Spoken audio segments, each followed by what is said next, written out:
વાળીએ એના વડવા તમે જોઈ શકો તો સીણા પાકી ગયા ઘણા ખરા સવારમાં જે દીવજવાની જાતી દીવજા પહેલા આપણે આવી જાય ત્યારે વજ્યા છે આતર જેવું થઈ ગયું છે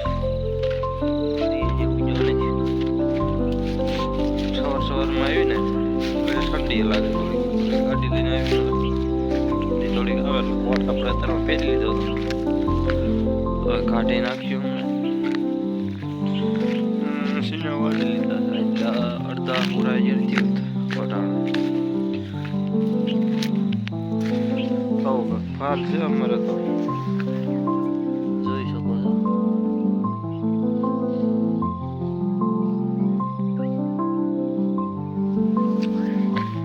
આ બાજુ આ ઉપર ઉભો ને એમાં આના કરતા થોડુંક સારું કારણ કે નીચે પાણી થોડુંક પાણી એવું પૂછ્યું નતું આ બાજુ ઉપર બે પાળ પાઈ દીધા હતા આરામ સારો છે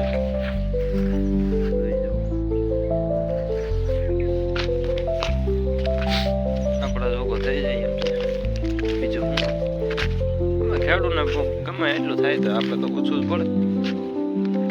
શું કેવું તમારું આપણા જોગો થઈ ગયો સમજ્યા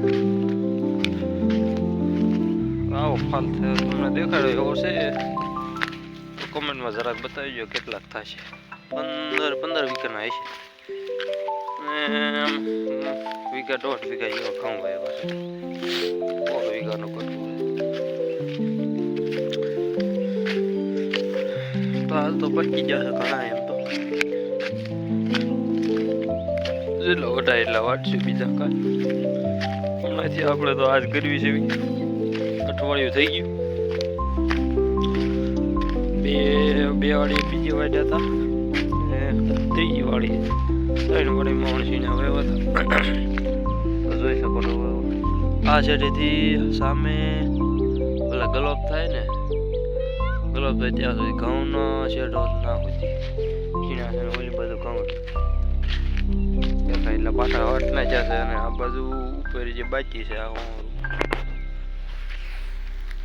હા એ હોંરું બાકી છે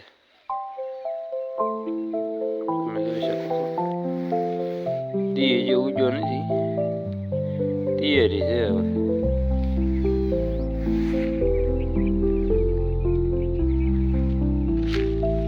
તો હાલો હવે બાકાજી કી બોલાવવા મને બીજું શું હોય અહીંથી આપણે આટો મારીને વ્યા દેવી બાકાજી કી બોલાવી દઈ બપોર હોય ચાલો વિડીયોમાં બનાવી રહીજો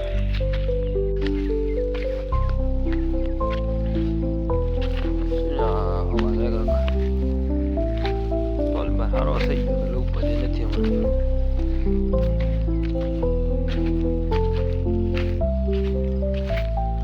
બધા એટલા રહ્યા છે વાટવાના કાયમ 2-3 વીઘા જવા વાટવી આ ચોથો થી છે વાટવાનો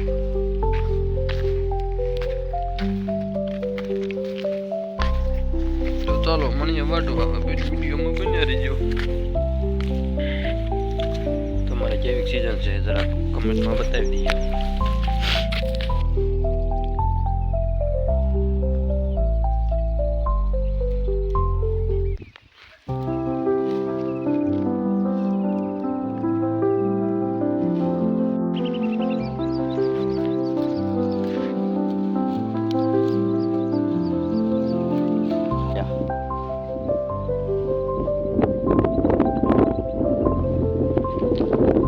હાલો તો ઘર ભેગા થઈ જઈએ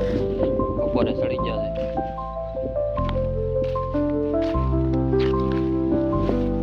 તો હવે બપોર ચડી જશે